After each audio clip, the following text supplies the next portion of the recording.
sang est plus efficace que le sang des boucs et des taureaux. Le sang de l'agneau de Dieu, que le sang de Jésus-Christ nous couvre nos maisons, couvre nos familles, couvre l'Église. Nos bien-aimés sont couverts du sang de Jésus-Christ. Que nos vies soient sous la protection divine et que l'ange exterminateur, la maladie, la mort pour la Dieu passe toutes nos vies, que nous soyons épargnés, que Jésus-Christ, sa victoire soit proclamée dans notre vie. Alléluia. Alléluia. Que le Seigneur nous bénisse et que nous fêtions cette année dans la joie, dans la ferveur. Alléluia. Nous acclamons le Seigneur.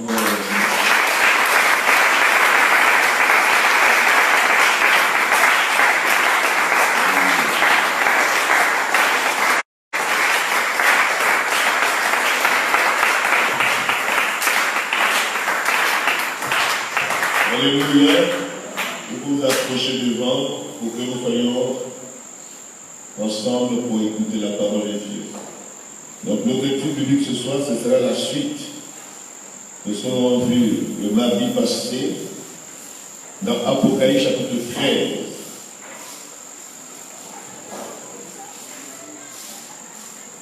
Apocalypse chapitre 13. Nous avons vu la première partie. Les deux bêtes. Dans le chapitre 13, il nous est donné une image prophétique des 3 ans et demi de grande tribulation ou de l'angoisse de Jacob.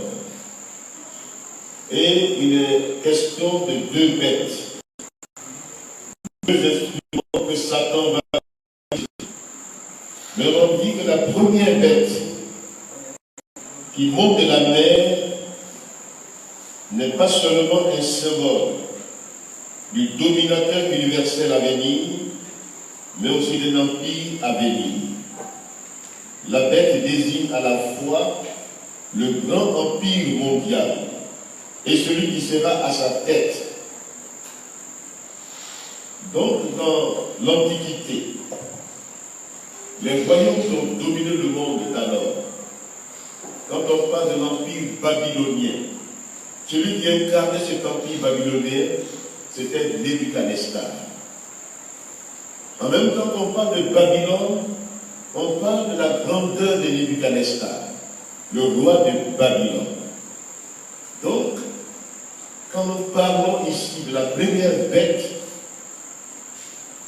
avant même d'aborder l'image ou l'identité de la personne qui va régner sur le monde à venir, nous parlons d'abord de l'empire qui va dominer le monde. Le premier empire qui a dominé le monde, c'était l'empire, si on met de côté les petits empires tels que l'Égypte et les autres, mais le grand empire qui a dominé le monde d'alors. Quand on parle de l'Égypte, on parle de Pharaon d'abord. Il était comme un dieu. Babylone, Nebuchadnezzar. L'empire qui a suivi, il y a Babylone, c'est l'empire perse. Quand on parle de Perse, on parle de Artaxerxès. En son temps, c'est là que Esther était à la cour de ce roi. C'est là que Néhémie, contemporain d'Esther, les Esdras, ont rebâti les murailles de Jérusalem. Ils ont reconstruit le temple. Donc celui qui dominait sans être empire dans le monde entier, qui allait jusqu'en Inde, qui dominait le monde alors, c'était ce roi puissant, Artaxerxès. Donc, quand un empire domine le monde, il y a un lien entre l'empire et le roi qui alors qui dominait. L'empire qui a suivi l'empire perse, c'est l'empire grec. Et celui qui dominait dans cet empire, c'est Alexandre le Grand. C'est là l'émergence de la philosophie, des penseurs. Les libres penseurs ont émergé dans le monde d'alors. Les grands philosophes, l'empire grec.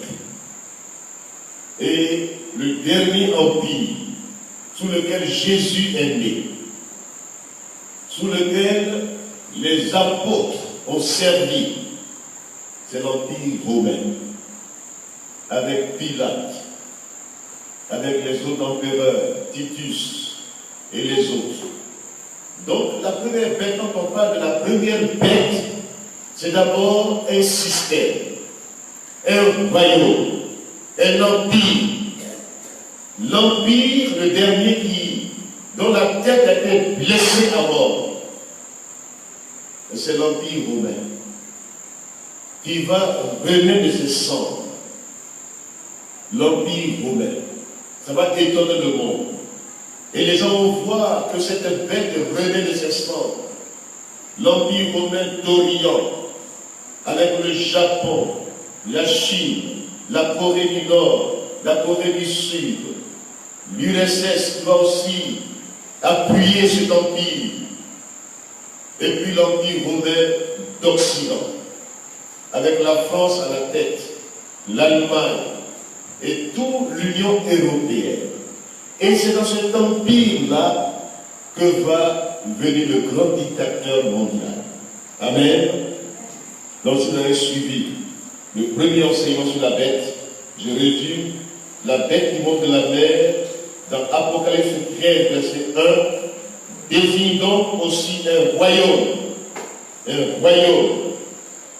Et cela ressort de la vision de Daniel. Daniel 7. Daniel voit aussi 4 animaux qui montent de la mer: un lion, un ours, une panthère et une bête avec des dents de fer et 8 corps. Ces 4 animaux sont des images de 4 empires successifs. C'est les mêmes empires: Babylone, Perse, grec et romain. Alléluia. Ce soir, si la copie que vous aviez, c'est la suite. C'est la suite. La bête qui monte de la terre. Apocalypse 13, verset 11 à 18 que nous lisons ensemble. Apocalypse 13, verset 11 à 18.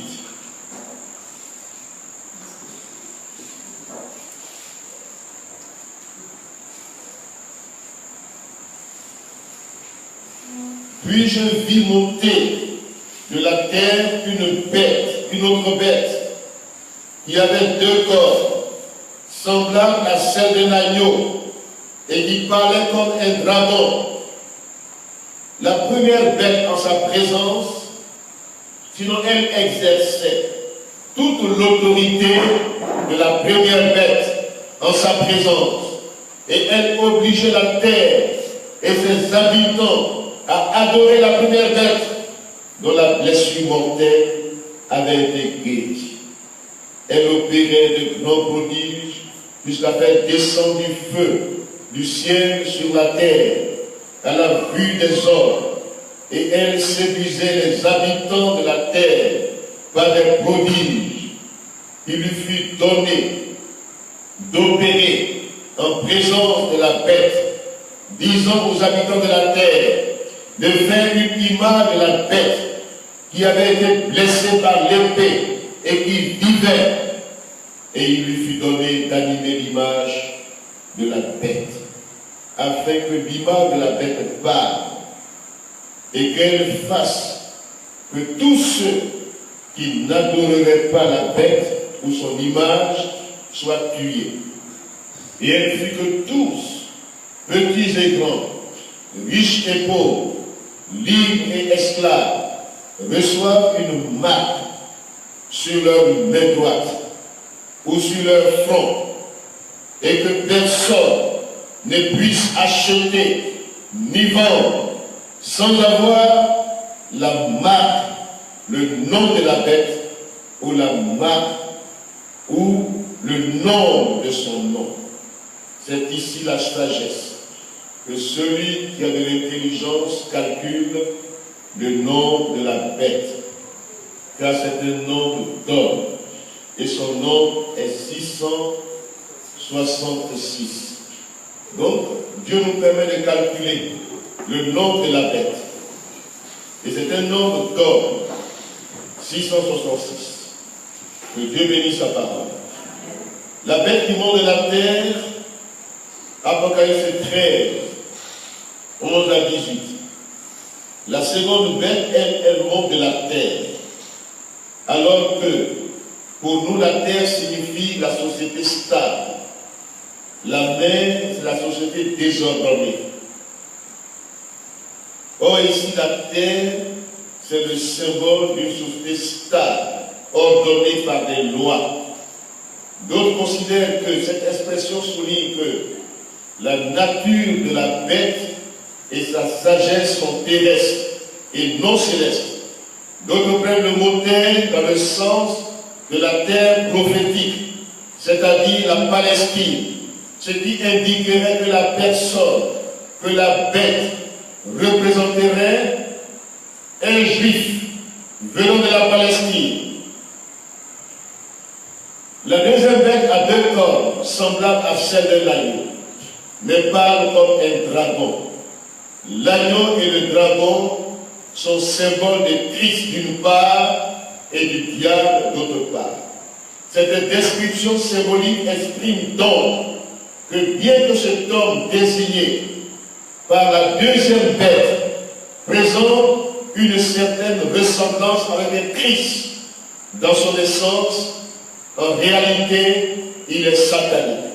C'est le faux Christ ou l'antichrist. Amen. Puisque vous voyez l'image de l'agneau. Or, l'agneau est le symbole de Christ. Mais en même temps, il porte deux identités. L'image du dragon. Et cette bête parle comme un dragon. Les deux corps sont symboles de puissance, de pouvoir. Et on croit qu'il s'agit ici d'un pouvoir temporel et spirituel. La bête fait des prodiges jusqu'à faire tomber le feu sur la terre de manière véritable pour les hommes. Cela nous fait penser au miracle d'Élie dans 1 Roi 18, verset 38, par lequel il a démontré que Dieu est le vrai Dieu. L'Antichrist limite pour convaincre les hommes de la véracité de ses prétentions. Lorsqu'il prétend être le Messie, il séduit ainsi les hommes et les mène si loin qu'il leur fait faire une image de la première bête, c'est-à-dire du premier système, du premier royaume, ayant vaincu la mort, et il fait parler cette image.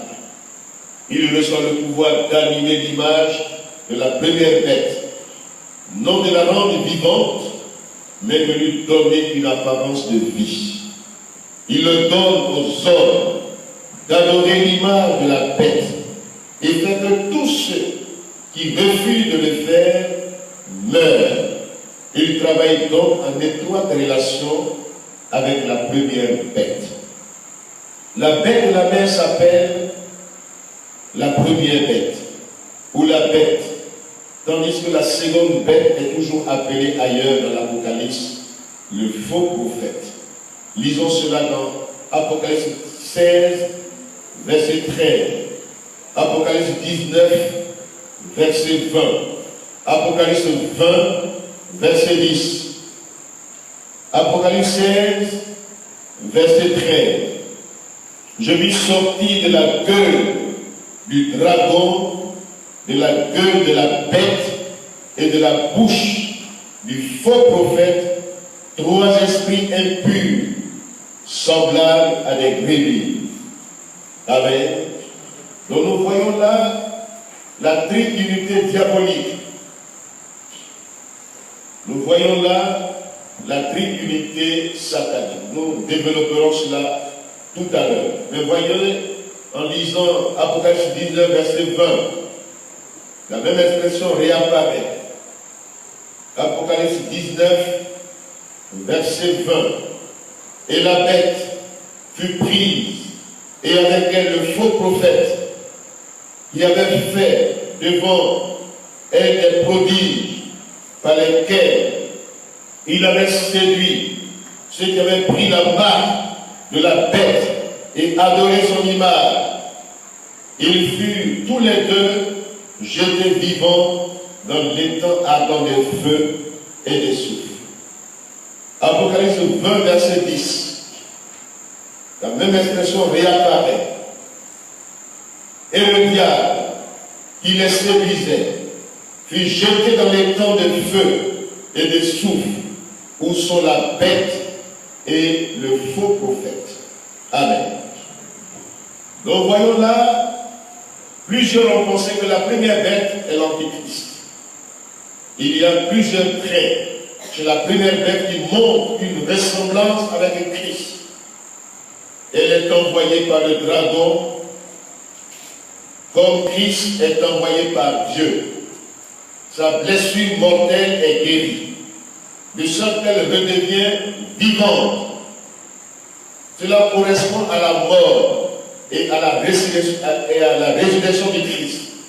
Le dragon lui donne sa puissance, comme le Père donne à Christ toute puissance au ciel et sur la terre. Comme Jésus a pu le dire lui-même, tout pouvoir m'a été donné dans les cieux et sur la terre. Dans Matthieu chapitre 28, le verset 18. Mais ceux qui pensent que la première bête est nettement le personnage principal devraient songer que si grande que soit la puissance de la première bête, la seconde bête exerce toute la puissance de la première bête. La première bête est décrite comme un dominateur du monde, alors que l'Antichrist est un escroc religieux. Lisons 2 Thessaloniciens, versets 2 à 4. 2 Thessaloniciens. Je vous en prie, ouvrez vos Bibles pour lire avec moi. C'est la parole de Dieu qui nous convainc. C'est elle qui est la source et la référence que nous devons suivre. 2 Thessaloniciens, chapitre 2, verset 4.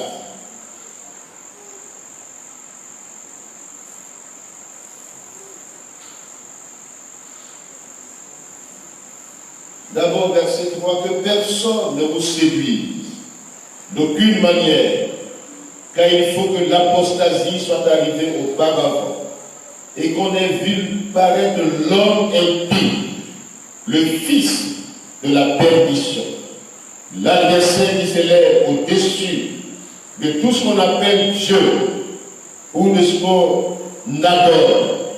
Il va jusqu'à s'asseoir dans le temple de Dieu, se proclamer lui-même Dieu. Amen. Verset 9. L'apparition de cet impie se fera par la puissance de Satan, avec toutes sortes de miracles, de signes et de prodiges mensongers, et avec toutes les séductions de l'iniquité, pour que ceux qui périssent, parce qu'ils n'ont pas reçu l'amour de la vérité pour être sauvés, aussi Dieu leur envoie-t-il une puissance d'égarement pour qu'ils croient au mensonge, afin que tous ceux qui n'ont pas cru à la vérité, mais qui ont pris plaisir à l'injustice, soient condamnés. Amen. Donc, c'est un faux prophète, un séducteur. 1 Jean 2, verset 22. C'est la grande séduction des derniers temps et le séducteur, l'homme des péchés, qui s'élève au-dessus de tout ce qu'on appelle Dieu. Quand on parle du signe de la bête, du nombre 666, or le chiffre 6, c'est le chiffre de l'homme. Amen.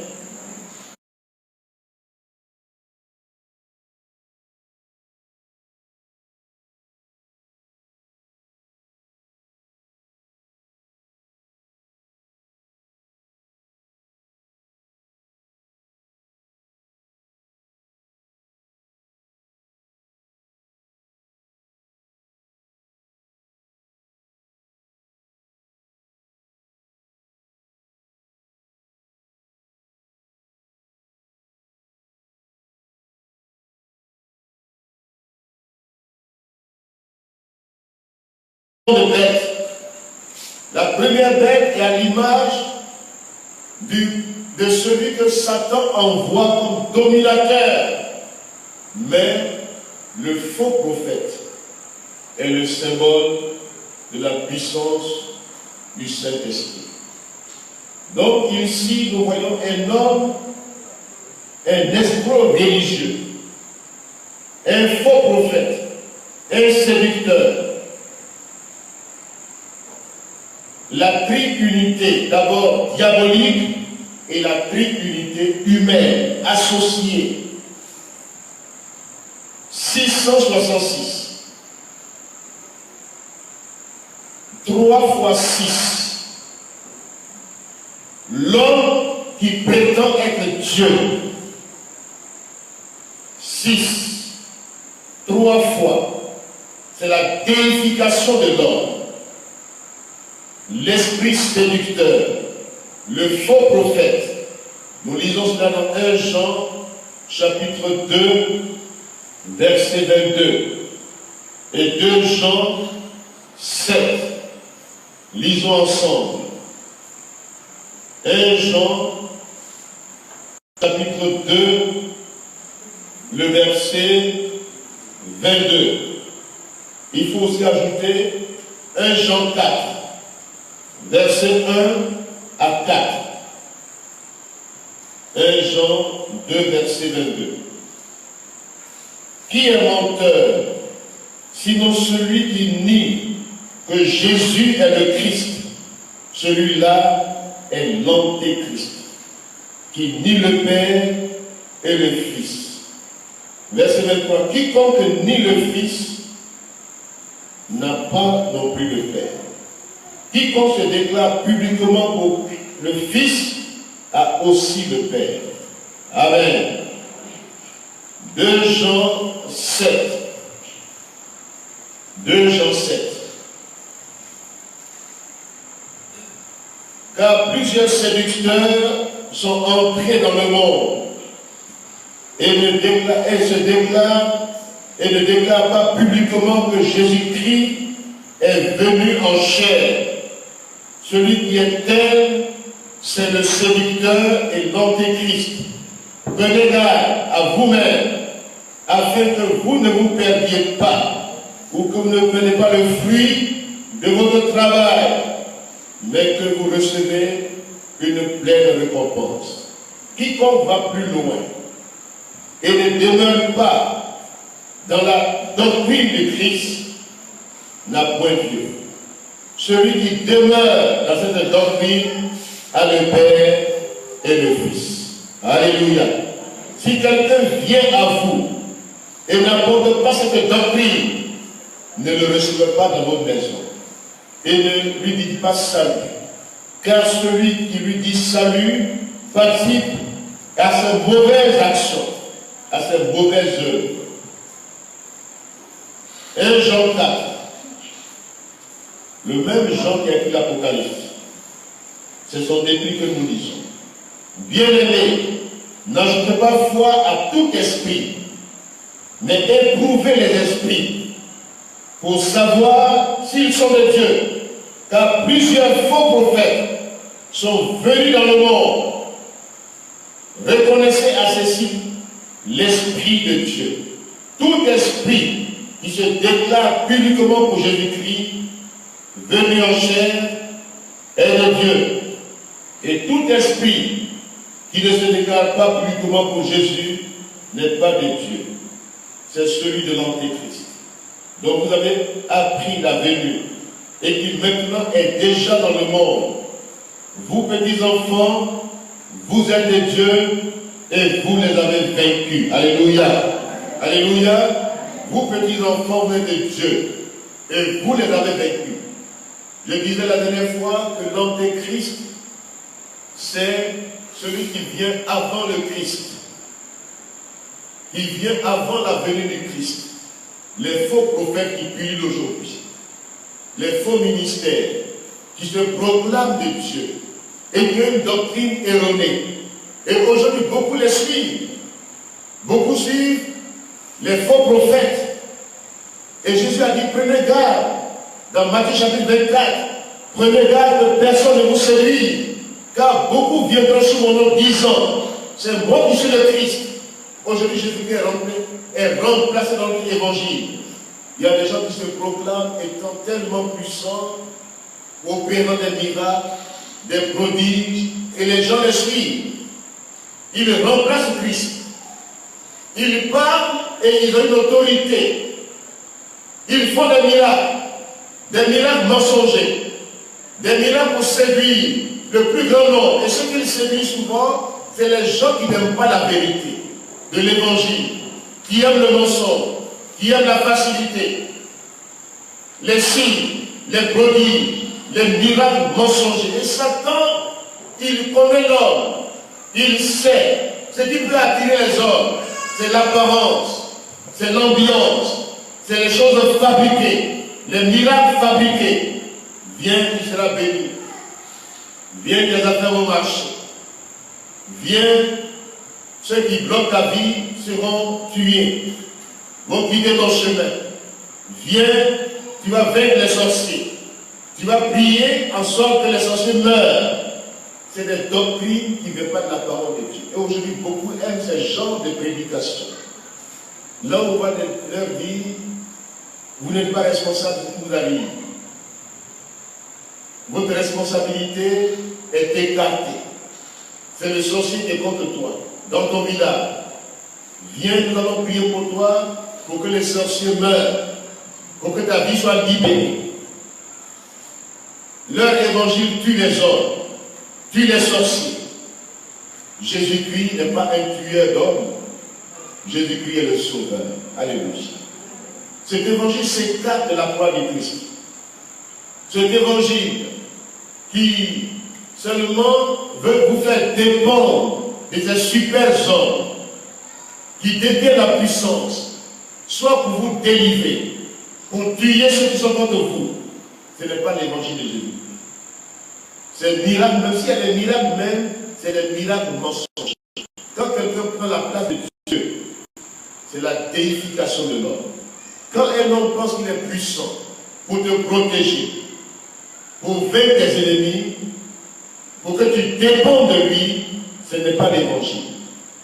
L'évangile de la dépendance n'est pas l'évangile. L'évangile qui t'instrumentalise, qui te manipule, n'est pas l'évangile. C'est un autre évangile. C'est un autre Jésus. C'est un autre esprit. C'est l'esprit séducteur. Amen. L'esprit séducteur. L'évangile qui vient pour diriger ta conscience, pour te rendre dépendant, n'est pas l'évangile de Jésus-Christ. Quand l'évangile est prêché, cet évangile fait en sorte que ta conscience n'est pas dépendante de quelqu'un, ta conscience n'est pas dirigée par quelqu'un, mais l'évangile pur de Jésus-Christ fait en sorte que ta conscience est éveillée. Alléluia. L'évangile que nous prêchons éveille la conscience des gens. Quand ils viennent au Seigneur, ils s'épanouissent. Ils ne sont pas dépendants. Ils ne sont pas manipulés. Mais ils sont au contraire de la vraie liberté. La vérité, quand elle t'a affranchi, elle te rend réellement libre. Alléluia. Vous connaissez la vérité et la vérité vous affranchira. Jésus-Christ est la vérité. Mais quand un autre évangile est prêché, un évangile de dépendance, pour que vous dépendiez d'eux, pour que vous marchiez selon leurs quatre volontés, pour que vous accomplissiez ce qu'eux ils désirent, ce n'est pas l'évangile. L'apôtre Paul dit, il y a un autre évangile, il y a un autre esprit, il y a un autre Jésus, qui n'est pas Jésus-Christ de Nazareth. Donc, l'esprit de séduction, c'est l'esprit de l'antéchrist. Maintenant, l'esprit du faux prophète, l'antichrist, qui s'oppose à Christ. Parce que Satan a une peur réelle de Christ et de son retour. Il prépare de faux Christ, de faux prophètes, pour séduire le plus grand nombre. Et ceux qu'on séduit, c'est ceux qui n'aiment pas la vérité. Amen. Quand l'évangile qui libère est prêché, L'évangile qui veut les rendre autonomes. L'évangile qui veut les rendre responsables pour qu'eux-mêmes prennent leur responsabilité. Christ en eux, c'est l'espérance de la gloire. Alléluia. Souvent, on n'aime pas cet évangile.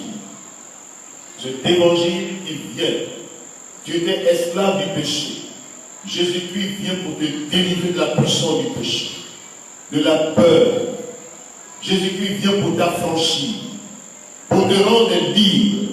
La vraie liberté est en Christ.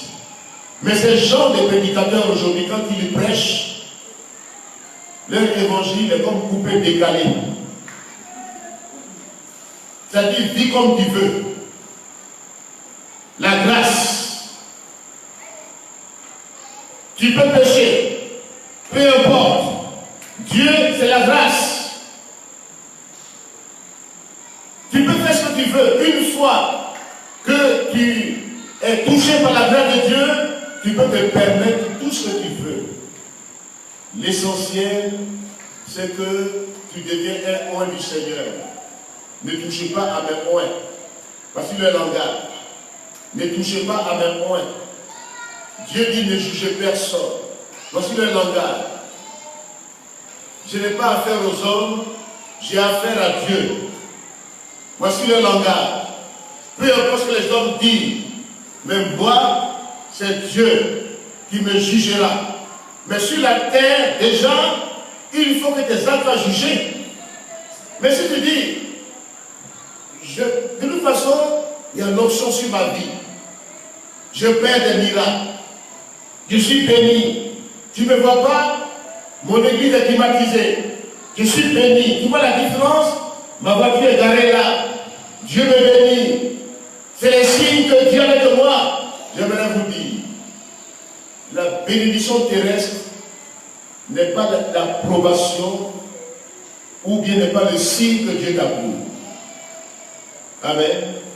Et non, c'est devant la bénédiction terrestre. Je suis béni, tu vois, je prospère. Mais Satan, il est le Dieu de la prospérité. C'est son obligement. Il a proposé la prospérité à Jésus-Christ. Il dit, adore-moi, tu vas voir. Je vais te donner tous les moyens de ce monde. Adore-moi. Et ici, dans ce texte, les gens adorent la bête, le faux prophète. Il fait l'image de la bête. Aujourd'hui, les gens préfèrent aller là où on ment, où on prêche la facilité, où on leur dit, tu pêches, Dieu là, il est Dieu qui pardonne. Une fois pardonné, pardonne toute ta vie. Maintenant, tu peux pécher comme tu veux. Fais ce que tu veux. La preuve, c'est que ta affaire marche. Tu prospères. Tu es béni. Dieu dit ne juge personne. Oh, l'évangile que moi je prêche dit, vous devez juger. Vous devez examiner. Vous devez analyser les choses. Ne croyez pas à tout ce qu'on avale, ou bien à tout ce qu'on dit. Examinez toutes choses, retenez ce qui est bon. Alléluia. Retenez ce qui est bon. J'ai vu beaucoup de chrétiens pilules. Ils vont d'église en église, de prophète en prophète. Ils veulent les choses terrestres, les choses passagères, les choses qui n'apportent pas la vie éternelle. Mais si c'est ça, si c'est la richesse terrestre qui fait qu'on est béni, mais il y a des non-croyants qui sont plus riches que nous. Il y a des multimillionnaires qui sont dans des pratiques occultes, mystiques, et qui prospèrent. Ils ont la richesse, ils ont la gloire, ils ont même le pouvoir, ils prospèrent. Mais est-ce que Dieu est forcément avec eux? Est-ce que Dieu les approuve? Il y en a qui font des pratiques mystiques, et Satan leur donne la gloire, des sacrifices humains, ils ont la richesse, ils ont la gloire. Et ces genres de personnes ne peuvent pas venir à la lumière de Christ. Ils fuient la parole de Dieu. Parce que les gens sont mauvais. Et aujourd'hui, tous ceux qui veulent seulement la richesse terrestre veulent un évangile facile. Amen. Un évangile facile. Une grâce facile. Une grâce maquillée. coupé, décalé. Évangile coupé, décalé n'est pas l'évangile. Ou on fait n'importe quoi, ce n'est pas l'évangile. La preuve qu'on est sauvé, c'est qu'on marche dans la sanctification. Alléluia. La preuve qu'on est serviteur de Dieu, vrai serviteur de Dieu, ce n'est pas avoir une voiture, avoir des millions à banque. Prenez que moi j'ai mon compte à banque, je suis milliardaire. Ce n'est pas ça qui donne la preuve que tu sers Dieu. Au jour du jugement, beaucoup diront, Seigneur, Seigneur, n'avons-nous pas opéré des miracles en ton nom? N'avons-nous nous-mêmes pas chassé des démons en ton nom? N'avons-nous pas fait tel ou tel signe en ton nom? Jésus va leur dire, arrière de moi, vous qui commettez l'iniquité. C'est-à-dire que tous ceux qui prennent le nom de Dieu pour maquiller leur évangile et qui vivent dans le désordre, dans le péché, n'iront pas au ciel. Amen. N'iront pas au ciel. Même quelle que soit leur influence sur la terre, même si on parle d'eux sur les chaînes de télévision, même s'ils prospèrent aujourd'hui, quand vous ouvrez votre télévision, on dit oui, voici les plus grands pasteurs du monde qui sont riches. Ça répond à quoi? Ils sont riches pour la terre, mais pas pour le ciel. On les présente comme des vedettes, comme des superstars de l'évangile. Quand ils viennent dans un pays, on fait leur publicité. Ils ont remplacé Jésus-Christ. Or, la Bible dit tout ce qui est élevé parmi les hommes est une abomination aux yeux de l'Éternel. C'est Jésus qui doit être prêché, qui doit être vu. Ce n'est pas des grands hommes, mais c'est la grandeur de Dieu qui doit être vue. Alléluia. Alléluia. Si je prends l'évangile, et puis moi je remplace Jésus-Christ, grand serviteur de Dieu, un homme puissant, par lequel Dieu opère des grands prodiges, des grands miracles, c'est que j'ai noyé Dieu, je suis devenu Dieu moi-même. C'est ça le signe de la bête. Le signe, le nombre 666. Il y a la trinité satanique, le dragon, la première bête et la seconde, le dragon dans sa puissance, la première bête, et la bête qui suit refait l'image de la première bête. Mais en même temps, la Bible dit que celui qui a de l'intelligence calcule le nombre. C'est un nombre d'hommes. Triunité diabolique, triunité humaine. Voici les deux alliances de la fin des temps. Satan sait que Jésus devient bientôt. Satan n'est pas anti-Dieu. Les démons croient que Dieu existe. Mais il ne peut pas se soumettre à la volonté de Dieu. La croyance seule ne suffit pas. La foi, c'est elle qui sauve. Mais la foi, c'est l'obéissance à la parole de Dieu. La croyance vient de l'homme. Tout homme croit. Le féticheur croit. Le féticheur fait des miracles. Les charlatans font des miracles. Mais le but qu'il poursuit, ce n'est pas le ciel, mais c'est les choses de la terre. Donc Marie, comment il va dire, quand une église dit par exemple, viens, on va prier pour toi, on va te donner l'eau bénite, on va prier des prières fortes, tu as mis du sel, de la nourriture de ton mari pour qu'il t'aime, ce n'est pas l'évangile. Ce n'est pas l'évangile. Mettre du sel dans la nourriture de ton mari, ça c'est du fétichisme spirituel. C'est un évangile de fétichisme. Ce n'est pas la parole de Dieu. Et les gens remplissent ces églises-là. Ils y vont pour des besoins matériels. Pour qu'un foyer soit établi. Est-ce que j'ai besoin de mettre du sel dans la nourriture de mon mari? C'est quel évangile ça? Cordon rouge. Attache le fil rouge. Comme ça, c'est le fil rouge que Rab a attaché sur sa maison. C'est quel évangile ça? Et beaucoup aujourd'hui quittent les églises évangéliques. Il y a des églises évangéliques. Mais dans leur pratique, ils sont diaboliques. Ils sont sataniques. Ils prêchent un autre évangile, un autre Jésus. Ils donnent gloire à Satan. Mais ce soir, Dieu te dit, même si c'est difficile, L'essentiel, c'est la vie éternelle. Alléluia. L'essentiel, c'est le salut. L'essentiel, c'est qu'il demeure. Ne t'attache pas. Ne regarde pas aux choses visibles. Les choses visibles sont passagères, mais les invisibles sont éternelles. La foi saisit l'invisible de Dieu. La foi est un don de Dieu. La croyance vient de l'homme. C'est la religiosité dans le cœur de l'homme. Tout homme croit. Les démons croient. Et quand l'homme est dans la place de Dieu, il devient dans le système de l'Antéchrist. Il s'oppose à Christ. Il est ennemi de la croix de Christ. Or, l'évangile que nous prêchons, c'est l'évangile de la croix de Christ. Alléluia. Jésus est mort pour nos péchés. Jésus lui a été présenté dans toute sa dimension à l'humanité, le sauveur du monde, le libérateur. Ce n'est pas l'homme qui se proclame lui-même Dieu. Ce n'est pas un homme puissant, mais c'est Dieu qui est tout puissant. Nous nous appuyons sur la puissance de Dieu pour vivre notre autorité spirituelle. Mais nous ne supplantons pas Dieu. Nous dépendons de Dieu. Nous dépendons de Christ. Nous ne prenons pas la place de Christ. Et tout homme, tout évangile qui présente la grandeur de l'homme, c'est l'évangile que Satan inspire dans le cœur des hommes pour que les hommes soient glorifiés, pour que les hommes soient élevés. Aujourd'hui, quand vous voyez certaines personnes, ils adorent les hommes. Ils adorent les hommes. Ils s'abaissent devant les hommes. Ils se disent que le prophète est puissant. Cet homme est puissant. Il va régler ma situation. Je vais avoir tout ce que je désire. Mais l'homme est limité. L'homme est mortel.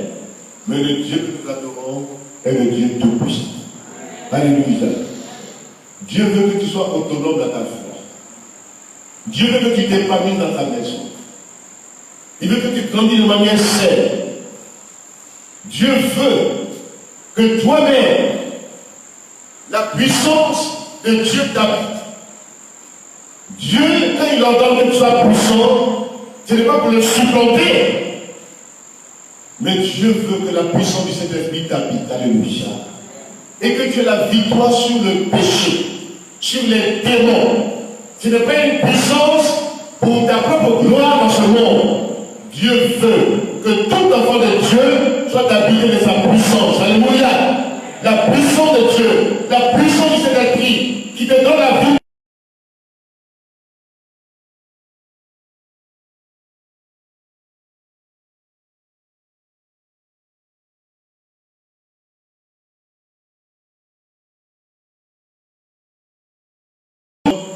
Imprégné de la puissance de Dieu, le but que Dieu poursuit, c'est que tu aies autorité sur le péché, que tu aies autorité sur le diable, sur les démons, que les démons ne te manipulent plus, que tu ne sois plus esclave de Satan et des démons, que tu sois libre. Alléluia. Voici l'évangile de Jésus-Christ. Il est venu pour t'affranchir, pour te libérer de l'esclavage, de la dépendance de Satan et des hommes, pour que tu sois un chrétien épanoui, qui n'a plus peur, qui vit sa foi de manière authentique, qui peut voyager sans crainte, qui peut marcher sans crainte. Les sorciers, les démons sont sous tes pieds. Alléluia. Cet évangile-là, il faut l'accepter. Un évangile qui te rend réellement puissant. Alléluia. Qui te rend indépendant vis-à-vis des hommes. Une foi qui est une vie intérieure qui t'habite. Le don de Dieu. Ce n'est pas la pensée positive. Ce n'est pas l'imagination. Ce n'est pas dire les choses, les déclarer dans le vide. Mais c'est avoir en soi celui qui détient la puissance du ciel. Alléluia. Christ en toi, c'est l'espérance de la gloire. Voici l'évangile de Jésus-Christ. Vous m'entendez bien ce soir? Faisons attention, nous vivons des temps difficiles. Les gens, hier, l'évangile est simple. Crois au Seigneur Jésus-Christ, tu seras sauvé. Mais il y a beaucoup de manipulations aujourd'hui dans l'évangile. Il y a des doctrines qui ne sont plus bibliques. Il y a des choses qu'on enseigne aux gens. On enseigne aux gens la réalisation de soi pour qu'ils atteignent des degrés spirituels. On dit que Jésus-Christ a atteint ces degrés. Mais Jésus est Dieu, alléluia.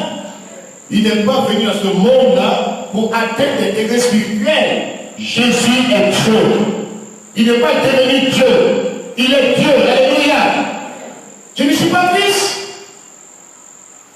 Je ne peux pas dire que, comme Jésus a dit, vous faites les œuvres que j'ai faites et vous en préférez les plus grands. Donc moi je vais faire les œuvres que Christ a faites, je ferai les plus grands. Donc je suis devenu Dieu. Non! Je dépends de Christ. Alléluia. La foi en Christ m'habite. C'est lui qui fait son œuvre. Je dépends de lui. Je ne suis pas détenteur ou je n'ai pas une valise de puissance pour me promener. Vous dites, voyez, je suis puissant. J'ai valise de puissance. Venez croire en mon évangile. Non! Je dépends de la puissance de Dieu. Et j'exerce mon autorité spirituelle. C'est tout. Alléluia. Dépendons de la puissance du Saint-Esprit. Et exerçons notre autorité dans ce monde. Un monde spirituel où les démons sont en train d'envahir, en train de détourner les gens pour les amener en enfer. Ceux qui n'aiment pas la vérité de l'évangile, qui aiment la facilité, sont séduits, sont détournés par des sectes pernicieuses, par des doctrines anti-bibliques. Ce soir, croyons en l'évangile de Jésus-Christ. L'antéchrist qui s'oppose à Christ, la déification de l'homme qui devient de plus en plus Dieu sur la terre, qui est adoré, la première bête, dominateur du monde par son système, et la seconde bête, le faux prophète, le séducteur, l'homme de péché et sa doctrine. Ne touchez pas mes moyens. Ne jugez pas. La grâce de Dieu, une fois pardonné, pardonné pour toujours. On ne confesse plus ses péchés. Ça c'est quelle doctrine ça? Et les gens aiment ça, ceux qui n'aiment pas la vérité, qui veulent vivre dans le péché, ils croient ça. Et ils suivent ça. Et ils font n'importe quoi. Ils vivent n'importe comment. Évangile coupé, décalé n'est pas l'évangile. Dites Amen. Amen. Non, je suis un pasteur. Je suis quelqu'un, Dieu m'a béni. Vous ne me voyez pas, mon église est climatisée. On a vu des hommes comme ça en Côte d'Ivoire. Il vient du showbiz, du monde, au lieu de se convertir réellement, il s'autoproclame pasteur. Il crée, parce que pour blanchir l'argent qu'ils ont volé, ils pensent que quand il a construit l'église, Dieu est avec lui. Et les gens les suivent. Les gens les suivent. Ils font ce qu'ils veulent. Je les connais. Leur nom est dans ma bouche. Et quand tu prêches cet évangile-là, ils ne peuvent pas tenir parce qu'ils savent ce qu'ils font. Les jeunes filles qui sont faibles, ils ont combien de maîtresses, je ne sais pas combien de maîtresses ils ont. Ils construisent une fille, ils la balancent. Les jeunes filles les suivent, comme des vedettes. L'évangile, ce n'est pas le végétarien. Dites Amen. Ce n'est pas pour être une vedette. C'est dans le monde où on est vedette. Mais quand on transforme l'évangile comme une question de showbiz, business, ce n'est plus l'évangile de Jésus. C'est venu à faire le business. Ça marche. chacun crée sa chose. Partout, quand il rentre dans ce quartier-là, il y a les petites communautés comme ça. Partout, ça pousse. Et souvent, c'est rempli de menteurs. Des gens qui aiment la facilité. Le désordre. Et les gens qui y vont, ils pensent que quand ils payent leur dîme, ils donnent l'argent, ça suffit pour le ciel. Mais il faut d'abord être converti. Pour que ton argent vienne d'une source pure. Alléluia. Ce n'est pas quand tu vis dans le désordre, quand tu marches comme tu veux, et puis tu dis, Dieu m'a pardonné depuis longtemps. Et puis les gens qui prêchent cet évangile-là, eux-mêmes sont des désordonnés. Ils font ce qu'ils veulent. Et ils disent, ne tue pas à mes poings. Ne jugez pas. Nous allons nous juger. Nous allons, Dieu dit de juger. Le jugement que Dieu demande à ses serviteurs d'accomplir sur cette terre, ça veut dire que je me compare à quelqu'un. Je ne dis pas que je suis meilleur, mais je dis ce que l'évangile dit. Ceux qui vivent dans de telles choses n'iront pas au ciel. Les adultères n'iront pas au ciel. Les menteurs n'iront pas au ciel. Ceux qui vivent dans de telles choses n'iront pas au ciel. Ne vous trompez pas. Ce n'est pas un plaisantin. Dieu est sérieux. Alléluia. Dieu est sérieux. Et les prédicateurs de l'évangile doivent prêcher et vivre la parole de Dieu. Si nous n'avons pas la peine de prêcher, aujourd'hui Dieu est dénaturé par le partout. Les faux témoignages, les faux, ils ont rempli le monde. Ils polluent partout. Et ceux qui ont la fausseté les suivent. La facilité les suit. Et quand ils prêchent pour que les gens aillent au ciel, on dit c'est trop dur. Ça sera dur. Dites Amen. Et ceux qui aiment la vérité deviendront disciples de Jésus-Christ. Ils prennent l'évangile, il y a tout le piment dedans. C'est quel piment? C'est quel piment? Mais le son, quand c'est bien pimenté, ça va te servir. Bien avec maintenant. Pourquoi tu veux une sauce qui n'a pas de goût? C'est le sel, quand il y a trop de sel, on peut dire non, mais trop de piment, là, souvent c'est bon. Dis Amen. Alléluia. Que Dieu nous aide. Évangile sans sel. Est-ce que tu peux rentrer dans ta bouche? Sans sel. C'est les malades là qui ne mangent pas, c'est où il n'y a pas sel, il n'y a pas de piment. Ils font, parce qu'ils sont atteints d'une maladie. Diabète, ou bien tension, on dit qu'il ne faut plus manger sel. Évangile qui donne tension n'est pas évangile. Évangile qui donne diabète n'est pas évangile.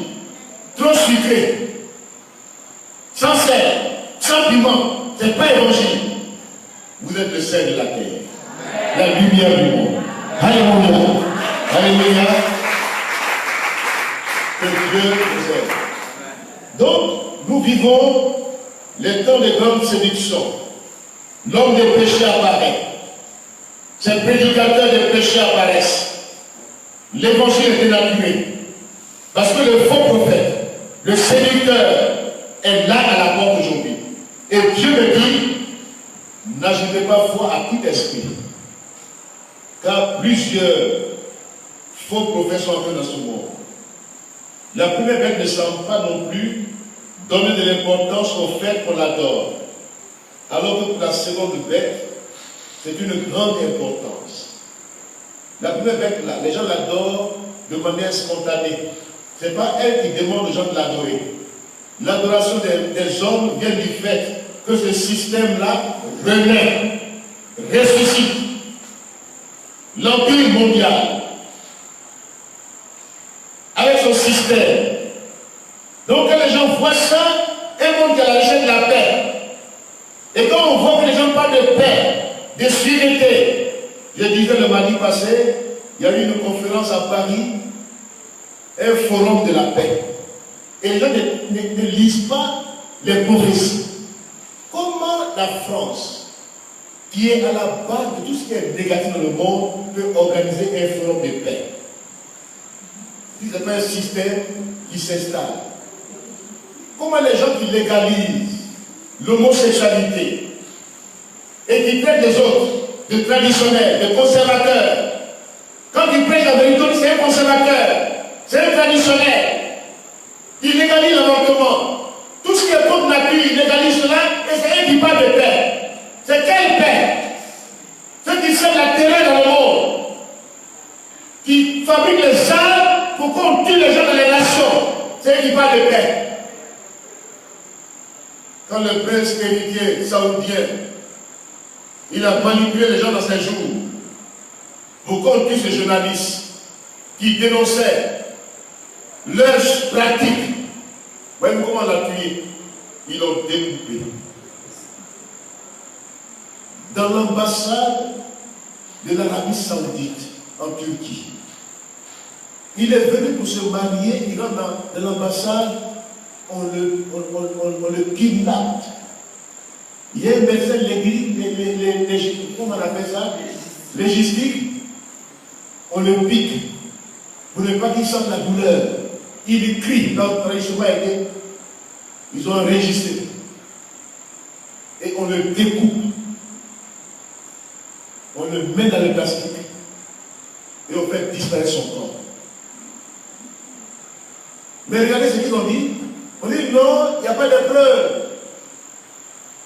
Pourquoi? Parce qu'ils vendent les armes à l'Arabie Saoudite. Ils vendent les armes. Des armes puissantes. C'est un marché. Il y a l'économie de guerre. Les guerres, il y a l'argent dedans. Est-ce que vous savez ça?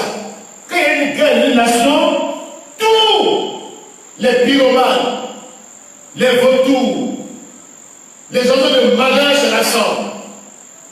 Parce que dans la guerre, il y a la richesse. C'est l'économie de guerre. Les armes sont vendues. L'or est exploité et pillé. Le pétrole est pillé. Il n'y a plus de loi. Ils s'enrichissent. Ils tuent les gens. Ils tuent les femmes. Et c'est eux qui parlent de paix. Vous savez, le pyromane, c'est qui? Quand il met le feu, il joue au sapeur-pompier. Voici le monde d'aujourd'hui. Quand un mec met le feu quelque part, il devient sapeur-pompier. C'est des menteurs. C'est des mises en scène. Ce n'est pas une paix. C'est le mensonge. Le prince de paix arrive bientôt. Alléluia. C'est Jésus-Christ, le prince de la paix. C'est lui que nous attendons. Alléluia. Que Dieu vous aide. Voici les temps dans lesquels nous sommes entrés aujourd'hui. Les temps d'apostasie. Les nations hier. La France est la fille aînée de l'Église. Qui nous a amené l'évangile. Aujourd'hui, tu ne peux pas prêcher en France. Quand tu prêches l'évangile, ne traumatise pas les enfants. On t'empêche de prêcher. Mais quand les sectes arrivent, on les accepte. On est bien avec les terroristes. Et quand ils gagnent du terrain, ils nous terrorisent, on dit qu'il n'y a plus de solution maintenant. Mais les prédicateurs sont empêchés d'entrer. On accepte des religions sataniques, terroristes. C'est eux qu'on accepte. Et quand les gens maintenant sèment la terreur, on veut maintenant prendre conscience. Mais les tard. Oh, Jésus-Christ est le prince de la paix. Alléluia. L'évangile que nous prêchons est un évangile d'amour. Qui met dans nos cœurs l'amour même pour nos ennemis. On peut combattre la haine par la haine. On combat la haine par l'amour. Alléluia. Et si ces gens qu'aujourd'hui qu'on a instrumentalisés, on a manipulé, des jeunes gens qui doivent vivre longtemps, deviennent des kamikazes, ils portent des bombes sur eux, des enfants de rien du tout, ils explosent, et pensant qu'ils vont aller au paradis. C'est quel paradis ça? C'est quel Dieu? Notre Dieu n'est pas un Dieu tueur, c'est le sauveur du monde. Alléluia. Donc, cet autre évangile-là, nous devons le dénoncer. En faisant placer l'image de la bête dans ce sanctuaire, vous me suivez l'avant-dernier paragraphe. La première bête ne semble pas non plus donner de l'importance au fait qu'on l'adore. Alors, que pour la seconde bête, c'est une grande importance. Non seulement il fait en sorte qu'on adore la première bête en faisant placer l'image de celle-ci dans le sanctuaire pour que tous les hommes puissent l'adorer. Mais encore il s'assit dans le sanctuaire et se fait adorer en imitant le mystère de la Trinité. Il se fait avec son Dieu la première bête. Il se fait un avec son Dieu. Mettez Dieu là, petit D. Enlevez grand D. Voyez-vous, les Juifs seront aussi séduits par ce temps des péchés. C'est lui qui va régler le problème israélo-palestinien entre les Juifs et les Arabes. Aujourd'hui, on parle de paix au Proche-Orient. On fait tout pour que Israël s'entende avec les Palestiniens. Or, les Palestiniens, ce n'est pas un vrai peuple qui existe. C'est les mêmes Arabes. Israël n'est pas envahisseur. Israël est dans son territoire. On a fabriqué un peu qu'on appelle les Palestiniens. Et on oblige Israël à céder la place. Et ces Palestiniens-là sont soutenus par les grandes puissances. Ils font tout pour se positionner, pour attaquer Israël. Par ce peuple fictif qu'on appelle les Palestiniens. Israël aujourd'hui est encerclé de toutes parts. Israël recherche la paix. Mais regardez ces derniers jours. Les roquettes qui ont été lancées sur la Palestine, sur Israël. Plus de 400 roquettes. Israël a accepté de chercher le feu. Parce qu'ils ne sont pas barbares. Ils ne sont pas terroristes. Ils veulent la paix. Mais cette paix-là, ce temps de péché, ce impie, va trahir Israël. Le dernier premier ministre, comme le dernier fils de Jacob, c'est qui? C'est Benjamin. Et l'actuel premier ministre en Israël, c'est qui? Benjamin Netanyahu. Si on l'enlève, c'est fini. On fait tout pour l'enlever. Parce que si on l'enlève, on réussira à séduire Israël. On met des élections anticipées dans ces jours. Tout cela est fait pour enlever ce dernier premier ministre qui garde encore la dignité du peuple juif. Alléluia. Il dit ce territoire, Dieu nous l'a donné. Et personne ne nous chassera d'ici. On fera tout pour l'enlever. Et le jour où le dernier fils de Jacob va quitter, celui qui va venir va entraîner Israël dans la séduction de l'homme de péché. Voici la situation du Proche-Orient. Et toutes les nations aujourd'hui, que ce soit la Russie, que ce soit l'Iran, que ce soit la France qui joue le double jeu, leur diplomatie, c'est une diplomatie de mensonge, de double jeu. Parce que c'est les intérêts. La France, c'est les intérêts. La France n'a pas d'amis. Vous m'entendez ce soir? C'est la grande puissance de la franc-maçonnerie dans le monde. Quand on dit France, franc-maçonnerie. Leur siège est à Paris. Eux là, c'est les intérêts. Ils peuvent détruire une nation pour leurs intérêts. Ils n'ont pas de matière première. Ils n'ont pas de pétrole. Ils n'ont aucune richesse. Mais c'est la richesse de la façon qu'ils exploitent. Là où ils sentent l'or, ils sentent le pétrole, ils vont attaquer pour détruire. C'est ça que je parle là, je ne pas la vie à découvert.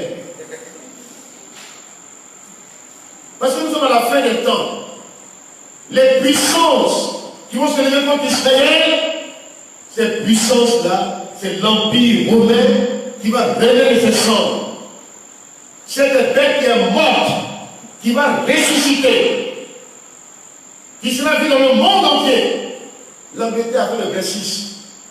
Parce que l'Angleterre, c'est une nation chrétienne qui veut garder sa dignité. Mais on la menace de toutes parts.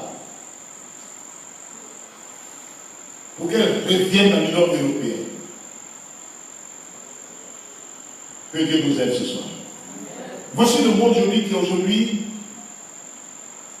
divisé. On a divisé pour régner. L'Afrique est leur proie. La balkanisation de l'Afrique. Pour que chacun ait son territoire en Afrique. La France-Afrique, c'est dans ce sens de diabolisation du peuple africain. L'Afrique va être libérée par l'évangile. Alléluia. Par l'évangile seul. Je dis aux Africains, à tous ceux qui sont migrants, à toutes ces personnes, que le salut de l'Afrique, c'est par l'évangile de Jésus-Christ. Seul évangile qui va fabriquer, qui va faire susciter des chercheurs, des inventeurs. J'étais avec un homme ce matin, il me parlait, il dit, lui, il continue ses recherches. Il cherche, comme Daniel, comme ces hommes, même s'ils sont esclaves, mais ils vont marquer la différence. Je dis à nos frères africains qui sont dans ces pays, n'imitez pas leurs pratiques. Cherchez Jésus-Christ. Soyez des hommes et des femmes qui cherchent Dieu. Alléluia. Comme Daniel, comme Joseph, comme Esther, comme Mardoché. Vous allez avoir un impact réel dans ces nations. Vous allez les influencer par la puissance de l'évangile de Jésus-Christ. Alléluia. Voyez-vous, vous pouvez avoir les mêmes diplômes. Vous pouvez faire les mêmes écoles. Mais la différence est marquée par l'esprit supérieur qui est en vous. Daniel a les mêmes diplômes que les magiciens, que les satrapes, que toutes ces personnes-là, mais il a eu un esprit qui était 10 fois supérieur. J'aimerais te dire ce soir, le Saint-Esprit va te permettre de chercher et de trouver. Alléluia. Il y a des choses qui n'ont pas de solution dans ce monde. Mais l'Esprit de Dieu qui était en Daniel, en Joseph, peut venir en toi pour que tu marques la différence. Alléluia. Pour que tu sois 10 fois supérieur à toutes ces personnes qui se vantent leur diplôme et qui sont francs-maçons, qui sont mystiques. Tu as les mêmes diplômes qu'eux, tu as fait les mêmes écoles qu'eux, mais la différence, quand une situation va se poser où il n'y a pas de solution, va te chercher. Parce qu'en toi, il y a l'esprit qui cherche et qui trouve. Il y a des solutions. Il peut apporter des solutions aux problèmes de l'humanité. Alléluia. Dans nos nations africaines, en Côte d'Ivoire, dans le monde entier d'Afrique, Dieu a besoin des jeunes, des hommes et des femmes qui ont en eux l'esprit supérieur. Et cet homme qui parlait ce matin, il m'a dit, le Saint-Esprit l'aide à trouver. Alléluia. Ils ont les mêmes diplômes. Ils ont fait les mêmes écoles. Mais la différence, c'est le Saint-Esprit. Ce soit que l'Esprit de Dieu te rende supérieur. Alléluia. Ce n'est pas un esprit de paresse. Ce n'est pas un esprit de timidité. Mais c'est un esprit de force, de sagesse, d'amour, qui te pousse à aimer tes ennemis, qui te pousse à travailler, qui te pousse à chercher et à trouver, qui te pousse à apporter des solutions au problème du monde aujourd'hui. On peut prêcher la même parole de Dieu. On peut s'auto-proclamer, on peut avoir les mêmes titres. On peut être bourré de diplômes, des titres ronflants, gonflants. On peut prétendre avoir des titres, mais la différence est marquée quand un homme qui est rempli du Saint-Esprit, il parle de la part de Dieu, ta théologie va tenir devant lui. Sois intellectuel, aie des diplômes, mais la différence est marquée Parce que là où il se tient, quand il prêche, au moment où il prêche, le Saint-Esprit l'illumine. Alléluia. Lui donne des paroles qui vont toucher les cœurs.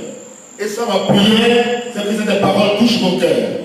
Que tous ceux qui m'entendent dans le monde entier soient touchés par cette parole. Ne vous laissez pas influencer par Satan, par les démons. N'ayez pas peur. Ne soyez pas timide. Ne craignez pas pour celui qui peut détruire le corps là, ne peut pas détruire ton âme. C'est Dieu seul qui peut détruire l'âme. Craignez Dieu. Alléluia. Craignez Dieu. Marchez dans l'obéissance de ta parole. Dieu va faire de vous des bons de votre génération, des gens de leur génération, des prédicateurs authentiques, qui ne maquillent pas l'évangile, qui ne diluent pas l'évangile pour plaire à l'homme, pour plaire les systèmes, mais qui prêchent la parole de Dieu pour le salut des âmes. Alléluia. Pour conclure, nous avons bien dans ce chapitre 13 de l'Apocalypse la manifestation d'une trinité satanique, celle du diable, qui imite toujours Dieu. Dans cette trinité du diable, il remplace le Père, c'est-à-dire le dragon remplace le Père, l'Antichrist et le faux agneau, l'image du vrai, et le faux prophète qui singe le Saint-Esprit en animant l'image de la bête. Là, c'est l'esprit satanique. Pour animer, au verset 15, se trouve le terme grec pneuma, qui veut dire esprit. Donc c'était un esprit qui anime. C'est pourquoi il dit faites attention. Il y a des esprits qui peuvent opérer des miracles par la pensée, par la manipulation, par la magie. Vous connaissez les magiciens? Ils opèrent des miracles. Simon était un magicien. Il étonnait sa génération. Il opérait les miracles. Mais quand Philippe arrive à Samarie, il a marqué la différence. Parce que les dons du Saint-Esprit sont différents des dons de magie, de sorcellerie, de mysticisme. Tu as en toi la puissance du Saint-Esprit. Étonne ta génération au nom de Jésus-Christ. Amen. Amen. Alléluia. Que Dieu bénisse sa parole. Amen. Alléluia. Nous allons tenir des points ensemble ce soir, nous allons prier. L'Esprit du Seigneur est sur ma vie. L'Esprit du Seigneur est sur ta vie. Il t'a oint d'une onction fraîche pour porter de bonnes nouvelles aux pauvres, aux aveugles spirituels, à ceux qu'on a manipulés, pour les faire sortir des cachots, pour proclamer la délivrance des captifs, la puissance de Dieu sur ta vie, pour que tu libères les captifs. Ce n'est pas toi qui vas avoir peur des sorciers. Tu es un délivreur ce soir au nom de Jésus-Christ.